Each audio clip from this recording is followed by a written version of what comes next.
Imagine for a second a scenario that just completely breaks every conventional rule of geopolitics. Like, picture being actively at war with a nation. Right. You're trading military strikes, the rhetoric is at a boiling point, the lines are totally drawn.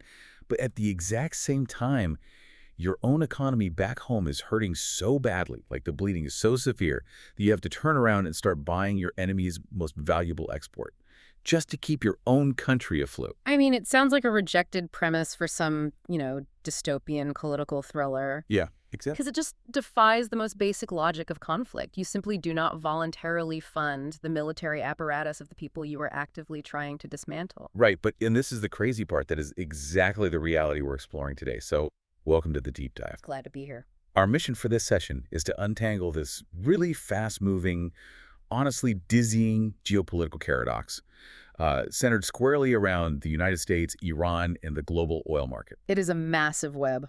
It really is. And to make sense of this, we're pulling from a super diverse stack of sources today. We've got commentary from the progressive YouTube political commentator Vash. We have on-the-ground reporting from Al Jazeera.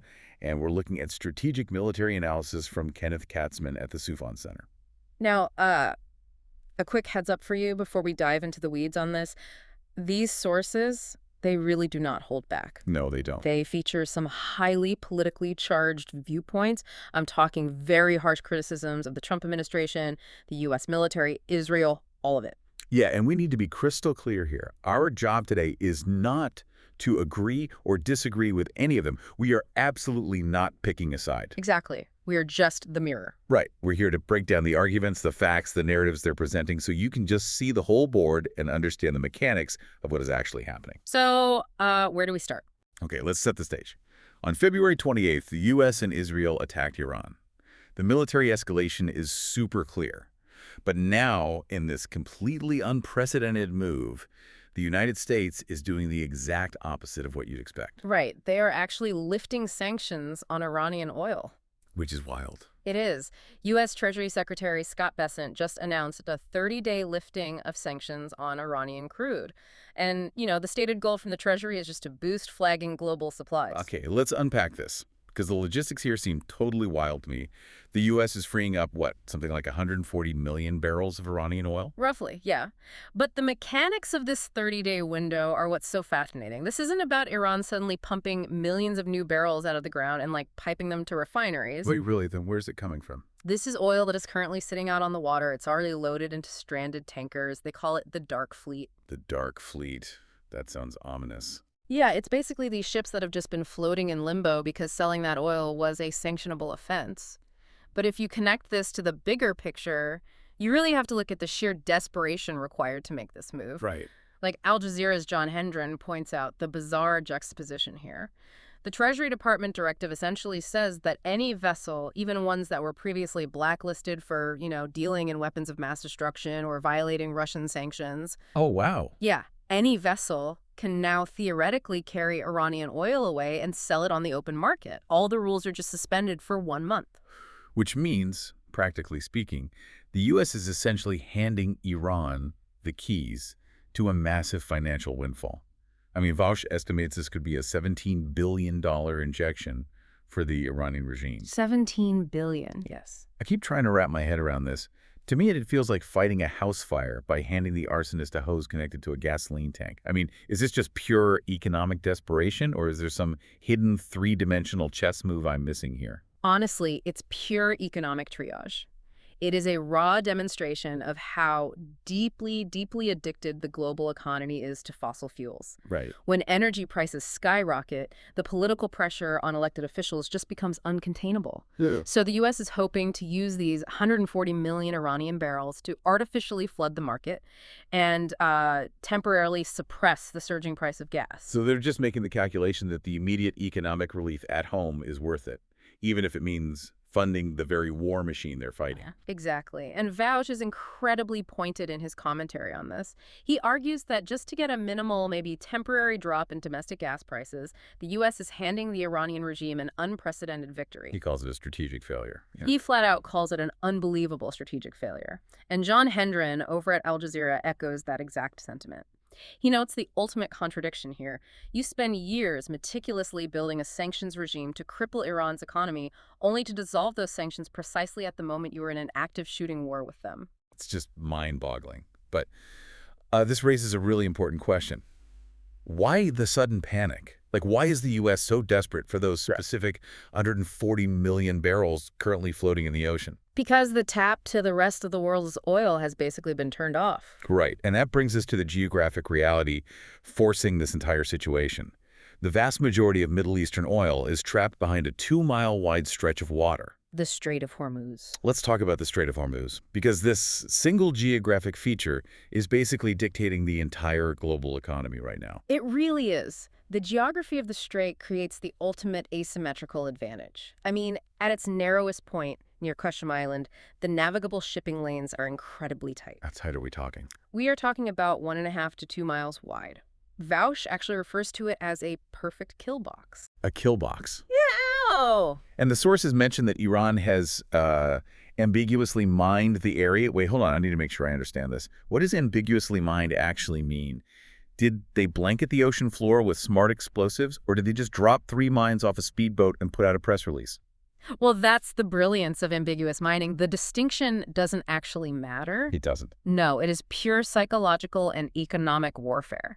You see, you don't need to sink 50 ships to close a strait. You just need the global maritime insurance industry to believe you might sink one. Oh, because of the insurance. Exactly. Yeah. Companies like Lloyd's of London, who insure these massive supertankers, they immediately pull their coverage the moment a waterway is credibly threatened with naval mines. And if you don't have insurance? If a ship isn't insured, it legally cannot dock at most global ports. And honestly, the owners won't risk a $100 million vessel anyway.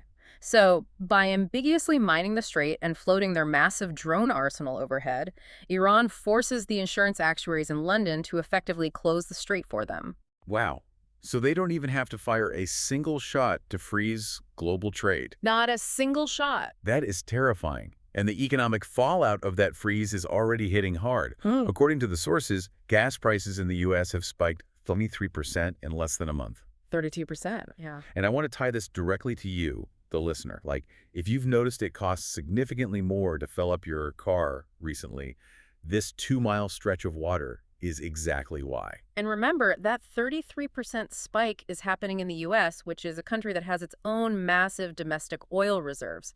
In Europe, the situation is catastrophic. Right. Vaush mentioned Sweden, I think. Yeah, Vaush noted that diesel in Sweden has hit the equivalent of over $10 a gallon. $10 a gallon. That is just brutal. And the aviation industry is in a full-blown panic, too.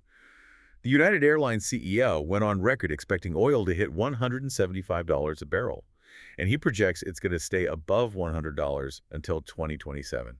Which means airlines are actively considering cutting commercial flights because the fuel costs make those routes completely unprofitable. But it goes way beyond travel inconveniences, right? The sources bring up something far more alarming, massive fears of global famine. Yes. And I had to pause when I read that. How does a closed shipping lane in the Middle East cause a famine? So we have to look at the mechanism of modern agriculture. Modern farming doesn't run just on water and sunlight. It runs on synthetic fertilizers. Okay. And the global production of synthetic fertilizer relies fundamentally on the Haber-Bosch process, which requires massive amounts of natural gas and petrochemicals. Oh, I see.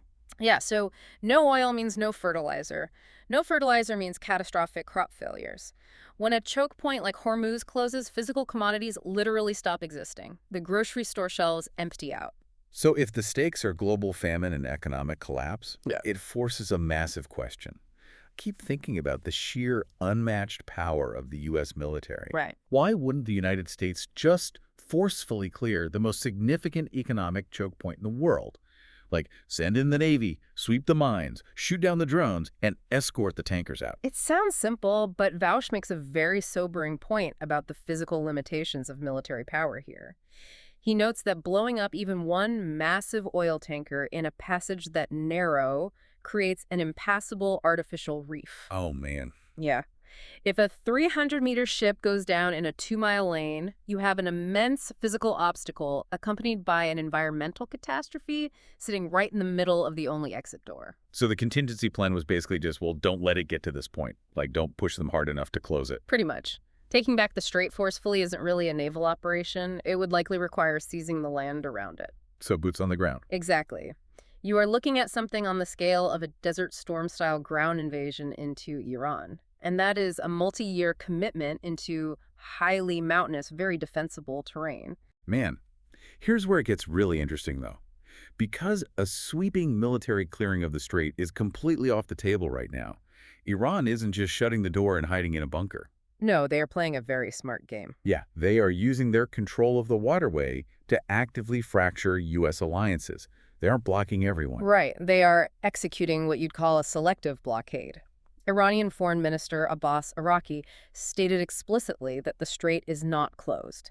In their view, it's open for business. It is only closed to enemies. Enemies meaning specifically countries that actively attack them. Exactly. Which means if you play nice, you get your oil. And we are seeing major critical U.S. allies take that deal. Japan, for example, relies on the Middle East for over 90% of its crude oil. According to Al Jazeera, Japan just secured a deal with Iran to pass safely. And Vouch points out the timeline on that, which is fascinating. This deal happened right after the Japanese prime minister met with Donald Trump. That is wild. Think of Iran's strategy like a nightclub bouncer with a highly specific VIP list. I like that analogy. Yeah, they are letting all the neighbors into the club while forcing the U.S. and its direct military partners to freeze out in the cold. By allowing non-U.S. allies to pass, Iran looks reasonable and lawful on the global stage. They are totally stripping away the narrative that they are just some chaotic rogue state shutting down the world. And it's working. Other nations are getting through too. China, India, and Pakistan are reportedly holding direct talks with Tehran and being granted safe passage. Yep. Lloyd's List reported that ships are navigating a specific safe corridor close to Iran's coastline. There was even this Greek bulk carrier that passed safely just by broadcasting the message, cargo food for Iran, on its automated tracking system. It is just an incredible display of leverage. A global shipping vessel literally pledging fealty to the Iranian state on open maritime tracking systems just to safely navigate international waters. It's crazy. But I have to push back on the strategic implications for the U.S. here. If U.S. allies like Japan are cutting side deals with Iran just to keep their own lights on, doesn't that completely undermine the U.S. war effort? Oh, absolutely. I mean, Japan is arguably our most critical ally in countering China in the Pacific. Are you saying Japan is essentially paying a toll to the nation the U.S. is currently bombing? Like, how does Washington even respond to that? It drives a massive structural wedge between America and its vital Pacific partners. I mean, if Japan is forced to choose between supporting a U.S. military objective in the Middle East and keeping their own economy from collapsing, they will choose their economy every single time. Of course they will. Right. And if the U.S. alienates Japan over this oil crisis, the ripple effect weakens the entire U.S. strategic posture in the Pacific theater. And the U.S. response to these allies seems to be pushing them even further away. The sources highlight that Donald Trump is taking to Truth Social, publicly calling NATO paper tigers and cowards. Yeah. He's actively demanding that European and Asian allies police the strait themselves. And his argument, at least as analyzed by Al Jazeera's John Hendren and the Soufan Center's Kenneth Katzman, is purely transactional. Trump's position is that the U.S. doesn't strictly need the strait because the U.S. has its own domestic oil production. So he's saying it's their problem. He is essentially telling Europe and Asia, look, you are the ones who need this specific oil to survive, so you need to go fight for it. But Katzman points out the messaging coming out of the U.S. is just incredibly fractured. On one hand, the administration says the war is winding down and allies need to step up and handle their own security. Right. But on the other hand, there are reports of thousands more U.S. service members and naval warships actively deploying to the region. So, if allies are bailing and the economic bleeding is uncontainable, the U.S. is backed into a corner where diplomacy and sanctions are clearly failing. Which forces us to look at the only other lever they have, military escalation. Exactly. Which brings us to the tactical options that are still on the table and the ultimate question of regime survival. Yeah. Because the current stalemate is just totally unsustainable. Right. So Kenneth Katzman analyzes potential U.S. moves. He looks at two distinct targets, occupying Karg Island or taking mainland coastal towns like Bandar Abbas. Let's give some context there. Yeah, to give you some context, Karg Island is the beating heart of Iran's own oil export infrastructure. And Bandar Abbas is a densely populated coastal economic hub. Now, Katzman argues that for U.S. Marines or Army troops, physically seizing that territory is actually the easy part. Seizing it is one thing, but holding it is an entirely different operational nightmare. Why is that? Well, if you occupy Kharg Island to use as leverage, your troops have to stay there. That transforms those forces into static targets for Iran's massive arsenal of drones and short-range ballistic missiles. You would literally have to deploy billions of dollars in air defense systems just to survive on the tiny island you just conquered. That sounds like a trap. But Katzman makes a really vital distinction between taking mainland territory like Bandar Abbas versus just launching airstrikes. He suggests that right now, the Iranian regime feels relatively secure. Yeah, they are absorbing bombs, but they know their power structure can survive airstrikes. So why does taking a coastal town change that calculus? Because it shatters the regime's aura of invincibility. Katzman argues that successfully occupying an inhabited mainland town proves to the Iranian citizens that their government cannot defend its own borders. Wow. That represents a vital existential threat. The theory is that foreign troops holding a major economic hub could precipitate the collapse of the entire regime, especially if the local population, who are already frustrated by economic hardship, were to turn against the government in the chaos. So what does this all mean? Because we have a stark, honestly jarring contrast of the sources here. Very stark. We have a think tank expert, Katzman, suggesting that a targeted mainland seizure could potentially topple the regime and end the crisis. But then we have Vaush, the political commentator, looking at the exact same map and arguing that any ground invasion would be a multi-year quagmire. Vaush points to Iran's massive standing military and highly defensible mountainous terrain, and he suggests the U.S. might outright lose that conflict. How are you supposed to make coherent policy when the predictions from the analysts are completely opposite? Well, what's fascinating here is how military theory collides with political reality. Military strategists might look at a map and dictate that, seizing Bandar Abbas is the tactical key to victory. Sure. But policy isn't made in a vacuum by generals. It is heavily constrained by domestic politics and the public's appetite for a protracted war. And we are seeing that domestic pushback manifest right now. According to Axios reporting cited by Vaush, U.S. Democrats are balking at the financial and human costs of escalation. Lawmakers like Senator Jeanne Shaheen are publicly refusing to give the Department of Defense what they call an open-ended $200 billion blank check for an unauthorized war. And that is the ultimate constraint. You can draft the most brilliant, decisive military strategy in the history of warfare. But if the legislature refuses to fund the $200 billion required to put the boots on the ground, the strategy is less than useless. So the U.S. is violently trapped. Basically, yes. Yeah. A massive ground invasion to clear the strait is politically and financially unpalatable at home. But continuing to just drop bombs from the sky isn't opening the Strait of Hormuz. Which brings us full circle. The United States is locked inside an impossible puzzle. You have an active shooting war. You have a global economy teetering on paralysis with skyrocketing gas prices and legitimate mathematical fears of agricultural collapse. You have shifting alliances where your closest geopolitical friends are cutting side deals with your enemy just to keep their nations functioning. And every single thread of this massive geopolitical crisis pulls tight over a 2-mile-wide stretch of water. It's unbelievable. Iran is playing a highly calculated waiting game. They're utilizing their geography to out-leverage the most powerful military on Earth. Right now, they hold the strongest card. They really do. So to bring this all back to you, the next time you are out running errands and you wince at the price of gas jumping up at the pump, or you look at the news and see a wave of canceled commercial flights, or you notice your grocery bill creeping higher, I want you to remember this deep dive. It's all connected. It is. Those mundane, everyday inconveniences aren't just random economic fluctuations or corporate greed. They're directly, physically tethered to naval maneuvers, drone strikes, and a massive traffic jam of oil tankers currently floating off the coast of Kisham Island. It really emphasizes how brutally physical our world still is. Yeah. We like to think of the global economy as this abstract digital cloud of data and high-frequency trading. Yeah, lines on a chart. Exactly.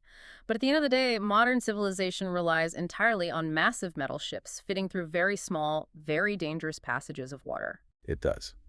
And I want to leave you with a final provocative thought to mull over.